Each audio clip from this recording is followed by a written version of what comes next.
होगा। उनका एक ही वायदा था, एक ही कहना था बीजेपी का कि हम सत्ता में आएंगे तो हम अनऑथराइज्ड कॉलोनी को पास करेंगे। ये वायदा पास नहीं करा। मैं स्वयं उसमें आजाद उम्मीदवार के रूप में आपकी संगम बिहार में दिल्ली की विधानसभा में पहुंचाया था। मैंने आपकी बार बार आवाज उठाई थी कि उन कॉलोनियों को पास करो जिनको आपने वायदा किया था। आपको ताज्जुब और हैरानी होगी कि पास तो दूर, जो दिल्ली सरकार रिकमेंड करती है और भारत सरकार को रिकमेंडेशन भेजती है, भारत सरकार। साथियों, हमारे देश में हमारी अखिल भारतीय कांग्रेस कमेटी द्वारा महरौली जिला कांग्रेस कमेटी की बहुत ही मेहनती, बहुत ही जुझारू ऑब्जर्वर विधायक शैली चौधरी जी हमारे बीच में आ चुकी हैं। आपसे प्रार्थना है कि जोरदार तालियां बजा के आप उनका स्वागत करेंगे। भाई राकेश बड़ाना जी, जो हमारे हरियाणा ओबीसी के चेयरमैन हैं, वो भी हमारे बीच में आ चुके हैं। हम उनका भी जोरदार तालियां बजा के स्वागत करेंगे। प्रगति जी से भी प्रार्थना है, वो भी मंच पर आ जाएं। धन्यवाद। जो मैं कह रहा था कि आपकी समस्या, आपसे जुड़ा हुआ जो सवाल था, जो यहां पर रह रहे हैं 93 से पहले, याद करिए जब बीजेपी ने वायदा करके कि हम आपकी कॉलोनियों को पास करेंगे, एक भी कॉलोनी पास नहीं करी। और जो मैं कह रहा था, कह रहा हूं, जो कानूनन है, और मैं कहता हूं हाथ कंगन को आरसी क्या, पढ़े लिखे को फारसी क्या। आप आरटीआई लगाइए। दिल्ली सरकार रिकमेंड करती है, सेंटर सरकार, भारत सरकार अप्रूव करती है, पास करती है। उस टाइम की बीजेपी की सरकार, बीजेपी के 3 मुख्यमंत्री रहे हुए, आपकी अनऑथराइज्ड कॉलोनी की लिस्ट को सेंटर सरकार, भारत सरकार को दे भी नहीं पाए थे। मैं ऑन रिकॉर्ड कह रहा हूं। मैंने ये सवाल उठाया विधानसभा में और जानना चाहा, क्योंकि एक बयान आया था उस वक्त के प्रधानमंत्री नरसिम्हा राव जी का कि उन्होंने चिट्ठी लिखी थी उस टाइम के मुख्यमंत्री बीजेपी के मदन लाल खुराना को कि आप बयान तो देते हम पास करेंगे, लेकिन आप वो चिट्ठी, वो कॉलोनी की लिस्ट नहीं देते। कृपया वो लिस्ट दे दीजिए। वो लिस्ट दिए, लेकिन वो 3 चिट्ठियां प्रधानमंत्री की गुमराह कर गया। और तब मैंने ये सवाल उठाया कि वो चिट्ठियों का जवाब क्यों नहीं दिया। तो ऑन रिकॉर्ड विधानसभा का है, उस ऑन रिकॉर्ड विधानसभा में मदन लाल खुराना उस टाइम के मुख्यमंत्री ने कहा था कि अभी तो हमसे लिस्ट ही नहीं बनी, लिस्ट अधूरी है। उनमें कुछ कॉलोनी ऐसी है जो कॉलोनी ही नहीं है और उनकी पास की लिस्ट में दे दिया है।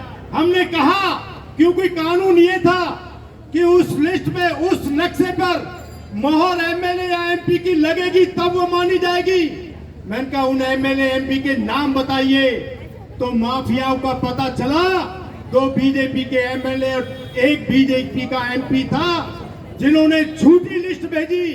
जो झूठे लोग हैं, जो आपकी कॉलोनी को पास करने की अप्रूव्ड लिस्ट भी नहीं दे सकते, क्या उनको वोट लेने का हक है? मैं समझता हूं उनको वोट लेने का हक नहीं है। और मैं दूसरी बात बताना चाहता हूं कि अगर स्टे लिया, आपको सबको मालूम है कि कोर्ट में जाकर के अनऑथराइज्ड कॉलोनी के विरोध में एक स्टे लिया था और कहा था कि अनऑथराइज्ड का आदमी ना वो इनकम टैक्स देता, ना हाउस टैक्स देता, ना दूसरे टैक्स देता। अनऑथराइज्ड कॉलोनी में पैसा नहीं लगना चाहिए।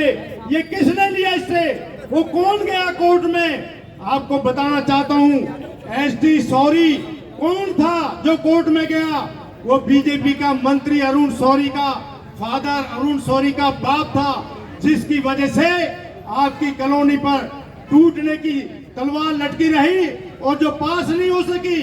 इसी तरह से मैं बताना चाहता हूं, झाड़ू वाली सरकार आई, वायदे बहुत करे, लेकिन आपको कुछ नहीं दिया। आपकी एक मांग थी, हमें कुछ मिले या ना मिले, हमें सिर्फ बिजली मिल जाए। भाइयों, जो मैं पहले कह चुका हूं, हाथ कंगन को आरसी क्या, पढ़े लिखे के फारसी क्या, बिजली देने वाला आपका भाई शीशपाल है। मैंने सबसे पहले बत्रा ग्रिड से डी ब्लॉक ई ब्लॉक, जब सतीश भाई मेरे पास में आए कि आपने अपनी कॉलोनी को दे दी बिजली, हमारे इधर के एरिया को भी दे दीजिए, तब मैंने आपके एबीएल ब्लॉक को बिजली दिलाने का काम मैंने किया, किसी और ने नहीं। और आदरणीय शीला दीक्षित के नेतृत्व में किया है, बिजली किसी और ने नहीं दी। दूसरी मांग आपकी पानी की, जो अभी सतीश गुप्ता जी ने बोला बताया, पानी आपको सोनिया विहार से 32 MGD 3 करोड़ 20 लाख गैलन पानी आपको पास कराने का काम मैंने शीला दीक्षित के नेतृत्व में कराया था। आपको गंगा का पानी मिलना चाहिए था, लेकिन आज तक जो नहीं मिला उसके लिए दोषी कौन है? क्या बीजेपी के एमएलए नहीं है? क्या झाड़ू वाले ये एमएलए नहीं है?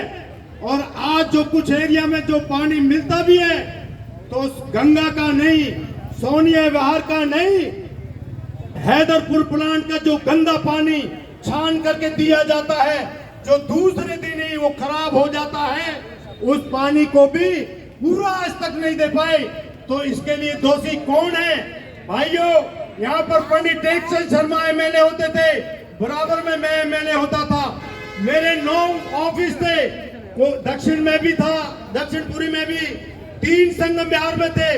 उन ऑफिसों में कोई जाता था, मोहर लगवा कर लाने का काम करता था। हमने राशन कार्ड बनवाए, आज राशन कार्ड पर एक नाम जोड़ने का काम नहीं हो रहा। इसके लिए जिम्मेवार कौन है? हमने आपके लोगों के, आपके बीच में गरीब मजदूर लोग दारू से नफरत करते हैं। पंडित जी ने हमने आपके बीच में दारू के ठेके नहीं खुलने दिए। हमें करोड़ों रुपए की ऑफर थी माफियाओं से। मैं पहले भी कहता था, अभी भी कह रहा हूं, ये आम पार्टी बीजेपी की दूसरी पार्टी है, ये बीजेपी है, इसको लाने वाले बीजेपी और आरएसएस है।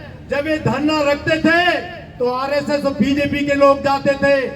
आज उससे जाहिर हो गया है, आपकी अनऑथराइज्ड कॉलोनियों में शराब के ठेके खुल रहे हैं, गरीब लोगों को मरने के लिए छूट दे दी गई है। जब काम के बारे में बात होती है तो केजरीवाल कहता है एलजी मेरे को काम करने नहीं देता, बीजेपी सरकार मेरे को काम करने नहीं देती। लेकिन जब ठेके खोलने की बात होती है तो बीजेपी अपना हिस्सा ले लेती है और झाड़ू वाला केजरीवाल अपना हिस्सा ले लेता है और गरीबों को मरने के लिए छोड़ दिया जाता है। आज आपके बीच में जो ठेके खोलने का काम कर रहे हैं, आज केजरीवाल कैसे नहीं कहता कि कैसे एलजी ने परमिशन दे दी, कैसे होम मिनिस्टर अमित शाह ने परमिशन दे दी। आज उस बात पर ये ध्यान नहीं देते। मेरा आपसे अनुरोध है, अगर झाड़ू को वोट दिया तो बीजेपी को वोट दिया। ये दोनों झूठी पार्टी, इनका मुखड़ा अलग अलग जरूर है, इनकी अंतरात्मा एक है। मैं आपसे निवेदन करना चाहता हूं, जब टेकचंद शर्मा जी और शीशपाल आपके विधायक थे, कोई मकान पर पैसा लिया नहीं जाता था, कोई राशन कार्ड पर बनने पे पैसा नहीं लिया जाता था। आपके ऊपर आफत रात को भी आई तो शीशपाल और टेकचंद शर्मा आपकी गलियों में घूमते थे। आप शांत रहिए, आपके साथ में आपके विधायक खड़े हैं और आज के विधायक आप देख लीजिए, रात में तो दूर, दिन में भी आपको नजर नहीं आते। टाइम की व्यवस्था है, हमारे अध्यक्ष जी का आदेश है। मैं ज्यादा ना बोलते हुए, बोल तो मेरे पे इनकी बहुत है क्योंकि मैं आपके बीच से जुड़ा हुआ हूं, मैं आपके बीच में रहता हूं, तो इनकी कोई कारस्तानी, कोई भी भ्रष्टाचारी और कोई भी माफियागिरी से हम, ऐसा नहीं है कि हमसे छुपे हुए हैं। लेकिन टाइम की वजह से मैं कम बोलते हुए, मैं सभी से निवेदन करते हुए, गांधी, सोनिया गांधी, अपने प्रियंका गांधी जी के हाथ मजबूत करने के लिए एकजुट होकर के संघर्ष करो और इन चोरों को भगाओ, कांग्रेस को लाओ। धन्यवाद। जय हिंद।